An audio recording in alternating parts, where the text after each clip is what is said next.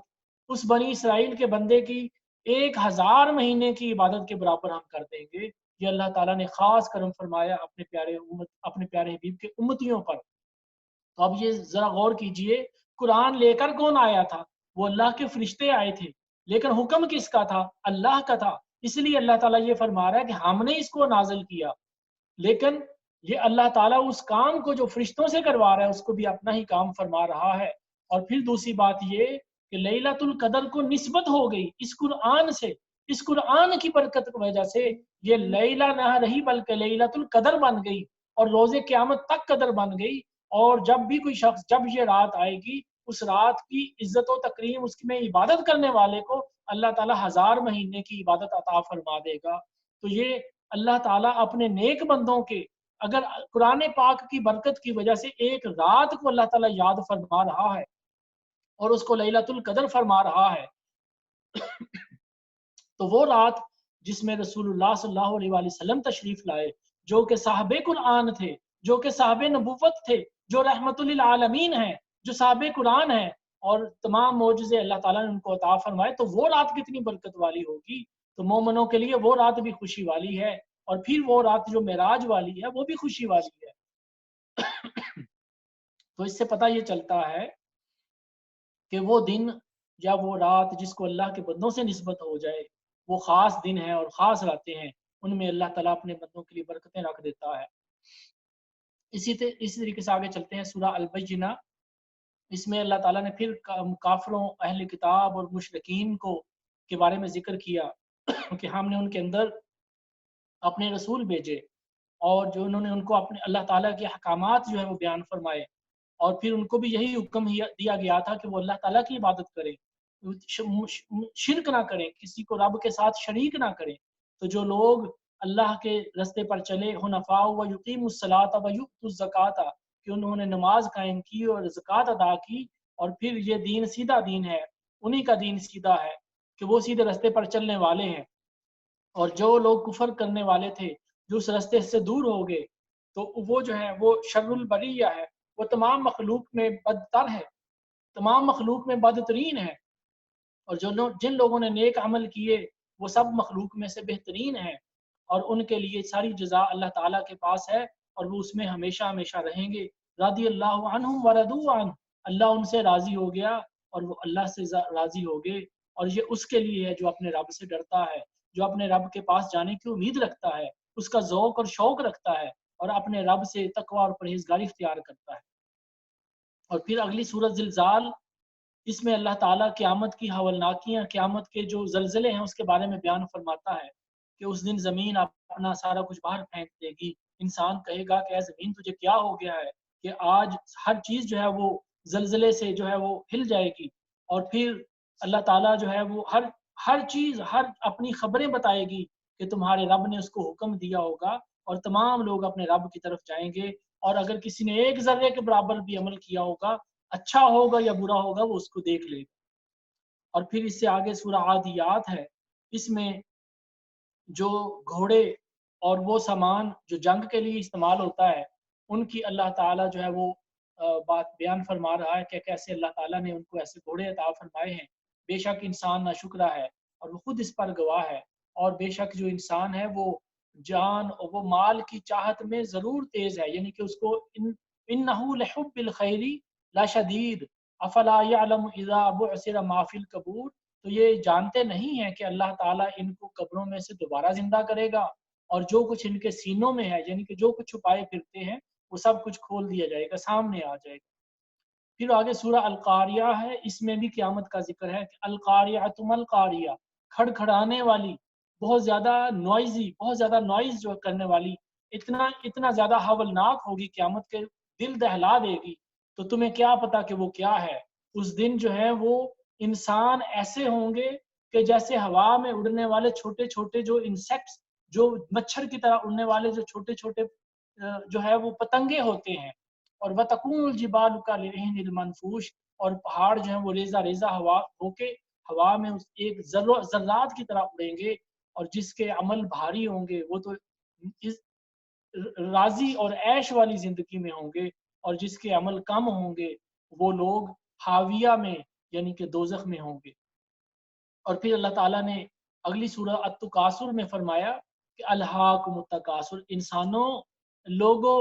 تم کو تمہارے لالچ نے مروا دیا ہے، تم کو تمہارے لالچ نے غافل کر دیا ہے کہ تم مال کو زیادہ سے زیادہ کمانے کے چکر میں غافل ہو گئے ہو، حتی زرتم المقابر، یہاں تک کہ تم اپنے مال کو بڑھانے کے چکر میں پوری زندگی گزار دیتے ہو اور اپنی قبروں میں پہنچ جاتے ہو۔ کلا سوف تعلمون، پھر تم جان جاؤ گے، تم ضرور جان جاؤ گے، تم پھر اپنے علم کے ساتھ تمہیں اس کا علم پہنچ جائے گا، تمہیں اس کا یقین ہو جائے گا کہ یہ جو ہے، اگر تمہیں اس کا علم الیقین ہوتا تو پھر تم اس مال کی اتنی زیادہ محبت نہ رکھتے، بلکہ آخرت کی محبت رکھتے، اپنے رب کو راضی کرتے۔ لَتَرَوُنَّ الْجَحِیمَ، تو وہ لوگوں جو تم اس مال کو رب کی محبت سے زیادہ ترجیح دیتے ہو، تو پھر تم ضرور جہنم دیکھو گے، تم اس کو ضرور اپنی آنکھوں سے دیکھو گے، اور تم سے تمام نعمتوں کے بارے میں پوچھا جائے گا۔ اور پھر آگے سورہ العصر، یہ مکی سورہ ہے، والعصر ان الانسان لفی خسر، کہ بے شک انسان، زمانے کی قسم، انسان گھاٹے میں ہے، ہیومن بینگ از ان لاس۔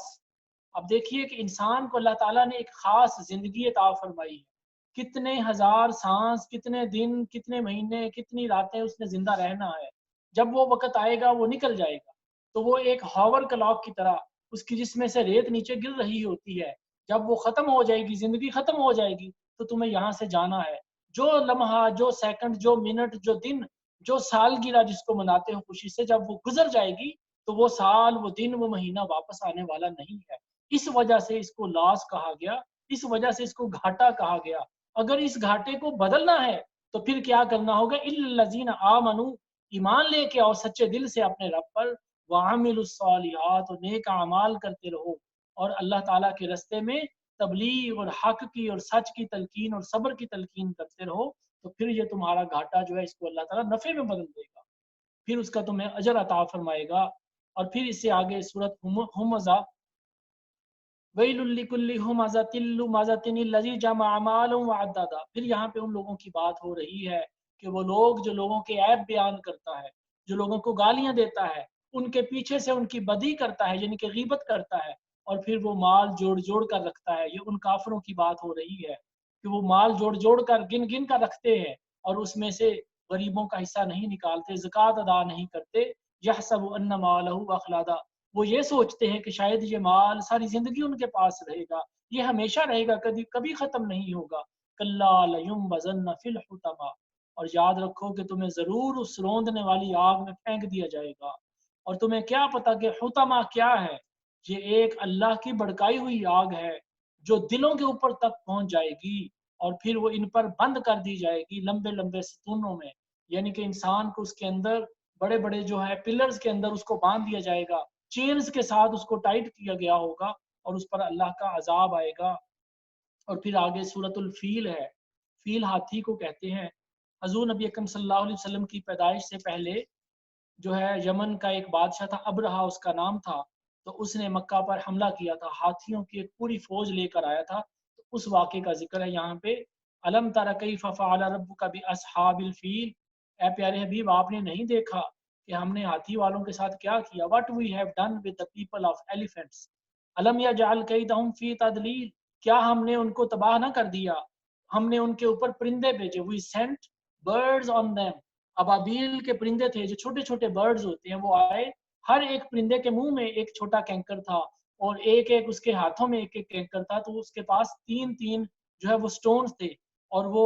جب وہ پرندے آئے تو انہوں نے آ کے ان ہاتھی والوں کے اوپر جو ہے وہ اپنا وہ پتھر پھینکے، اور یہ سارے کا سارا لشکر وہاں پہ تباہ کر دیا۔ فجعلہم کعصف مأکول، تو یہ ایسے وہاں پہ پڑے ہوئے جیسے کہ کھایا ہوا بھس، یعنی کہ کھایا ہوا جو چارہ ہوتا ہے، جو زمین میں فصل جو تباہ ہو جاتی ہے اس کا ذکر کیا جا رہا۔ تو اللہ تعالیٰ نے اس پورے لشکر کو اپنے معجزہ سے، اپنی رحمت سے، اپنی قدرت سے یہ مکہ والوں کو دکھا دیا۔ تو اللہ تعالیٰ فرما رہے ہیں کہ اس نشانی کی طرف دھیان کرو، میں اس پہ قدرت رکھتا ہوں،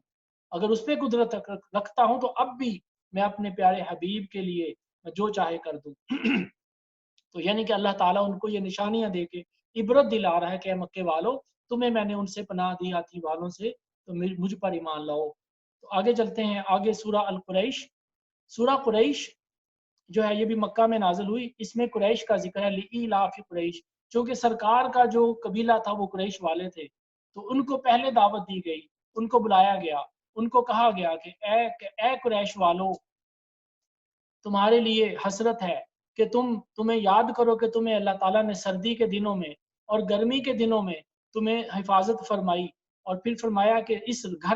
گھر کے رب کی عبادت کرو، یعنی کہ خانہ کعبہ تو اسی کے پاس تھا نا، قریش والے ہی اس کے متولی تھے، تو فرمایا کہ اس گھر کے رب کی یعنی کہ خانہ کعبہ کا جو رب ہے اس کی عبادت کرو. فَلْيَعْبُدُوا رَبَّ هَٰذَا الْبَيْتِ الَّذِي أَطْعَمَهُم مِّن جُوعٍ وَآمَنَهُم مِّن خَوْفٍ، جس نے تمہیں بھوک میں کھانا دیا اور تمہیں جو ہے وہ ایک بڑے خوف سے امن بخشا.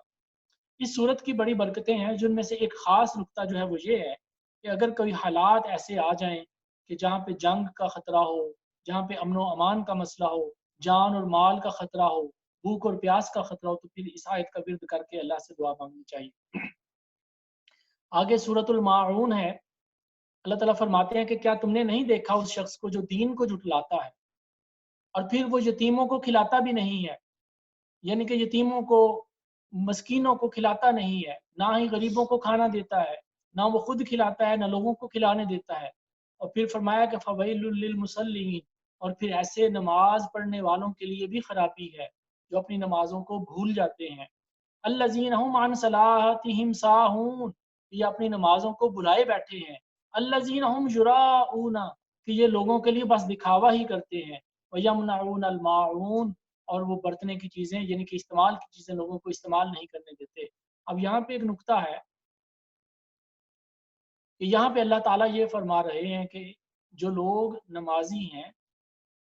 جو اپنی نمازوں کو چھوڑ دیتے ہیں یا اپنی نمازوں کو ضائع کر لیتے ہیں اور نمازوں میں خرابی کرتے ہیں، یا تو چھوڑ دیتے ہیں یا پھر اپنی نمازوں کو ضائع کرتے ہیں اس طریقے سے کہ نماز میں کھڑے ہو کے اس میں غلط جو ہے وہ معاملات کرتے ہیں، جو اپنی نمازوں کو توڑ بیٹھتے ہیں، یا پھر یہ ہے کہ وہ نماز سرے سے پڑھتے ہی نہیں ہیں، ان کو چھوڑ دی ہے، پہلے پڑھتے تھے اب چھوڑ دی ہیں، تو یہ سارے معاملات اس کے اندر آ جاتے ہیں. اور پھر فرمایا کہ اپنی نمازوں کو بھلا بیٹھے ہیں، چھوڑ دی ہیں انہوں نے اپنی نمازیں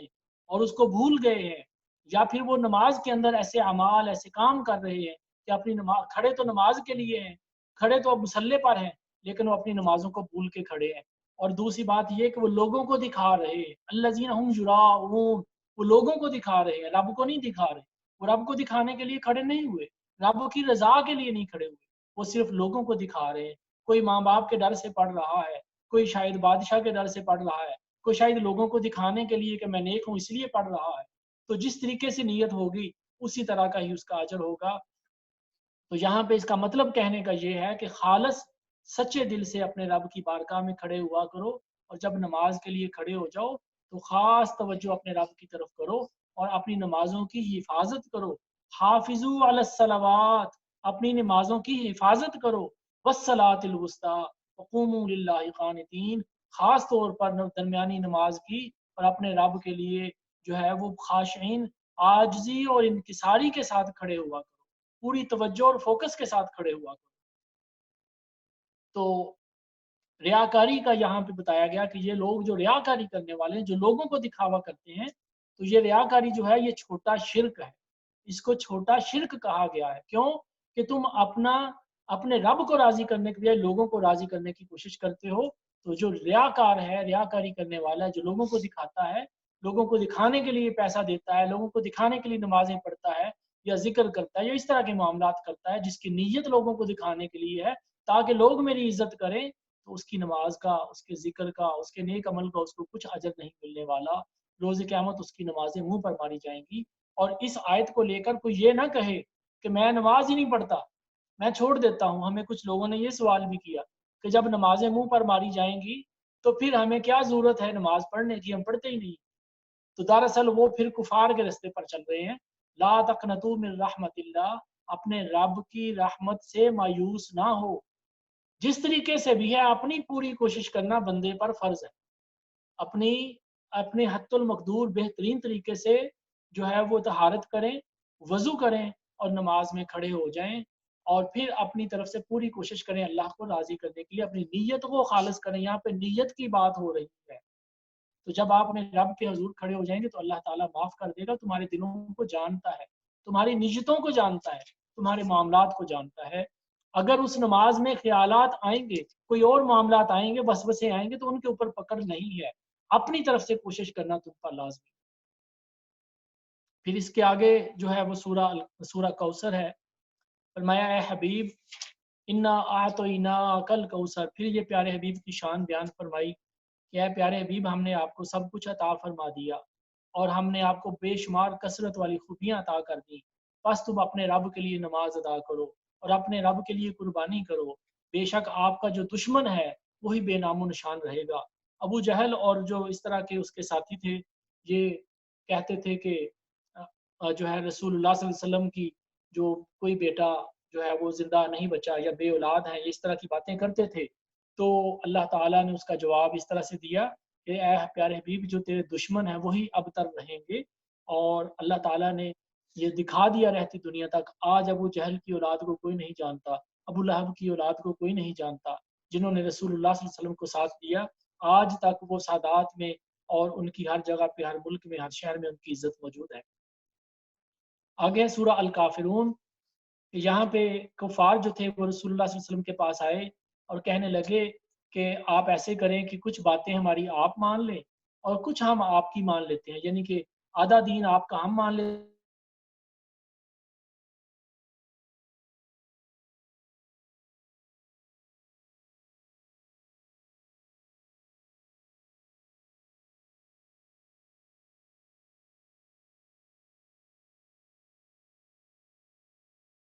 یہ ہمارے بتوں کو چوم لیں۔ تو رسول اللہ صلی اللہ علیہ وسلم نے فرمایا کہ میں یہ ایسا نہیں کرنے والا۔ تو اس وقت یہ سورہ جو ہے وہ نازل ہوئی، اور اس میں ان لوگوں کے لیے خاص طور پر عبرت ہے، ان لوگوں کو اس سے سبق لینا چاہیے جو آج کفار کو اور مشرکین کو خوش کرنے کے لیے ان کے بتوں کے سامنے جاتے ہیں یا ان کے تہواروں میں اس طرح کی چیزوں میں شامل ہوتے ہیں جس میں شرک کیا جاتا ہے۔ مسلمانوں کو اس کی اجازت نہیں ہے۔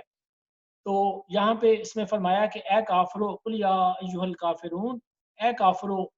نہ میں اس کو پوجتا ہوں جس کو تم پوجتے ہو، یعنی کہ تمہارا خدا اور ہے اور میرا خدا اور ہے۔ میرا خدا تو وحدہ لا شریک ہے اور تم نے لاکھوں خدا بنائے ہوئے ہیں، میں اس کی پوجا نہیں کرنے والا ان جھوٹے خداؤں کی جو تم نے بنائے ہوئے ہیں۔ ولا انا عابد ما عبدتم ولا انتم عابدون ما اعبد لکم دینکم ولی دین، اور اگر تم اس کو نہیں پوجتے جس کی پوجا میں کرتا ہوں تو پھر تمہارا دین تمہارے لیے، دفع ہو جاؤ یہاں سے، ولی دین، اور میرا دین میرے لیے کافی ہے جو میرے رب نے عطا فرمایا۔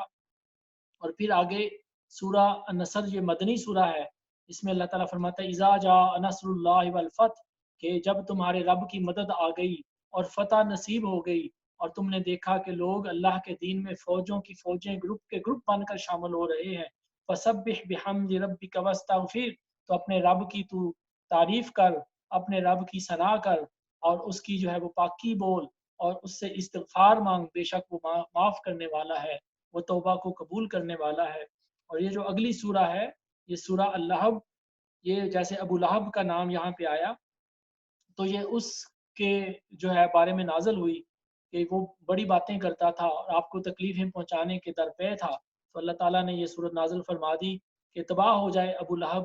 اس کے دونوں ہاتھ ٹوٹ جائیں، وہ تو تباہ ہو ہی گیا ہے، اسے کچھ کام نہیں آئے گا، نہ اس کا مال اور نہ کچھ جو کچھ اس نے کمایا، کوئی چیز اس کے کام نہیں آئے گی، اور اب وہ آگ میں لپٹتا ہے، آگ میں دنستا ہوا جائے گا، اور اس کی بیوی جو ہے لکڑیاں سر پہ اٹھاتی پھرتی ہے، اس کے گلے میں کھجور کی چھال کا رسہ ہوگا۔ تو یہ اللہ تعالیٰ نے ان دونوں کے بارے میں جو ہے یہ صورت نازل کر دی، تو دونوں میاں بیوی اسی طریقے سے جس طرح اللہ نے فرمایا اسی طریقے سے وہ دونوں اپنے انجام کو پہنچے اور کفار نے اپنی آنکھوں سے دیکھ لیا۔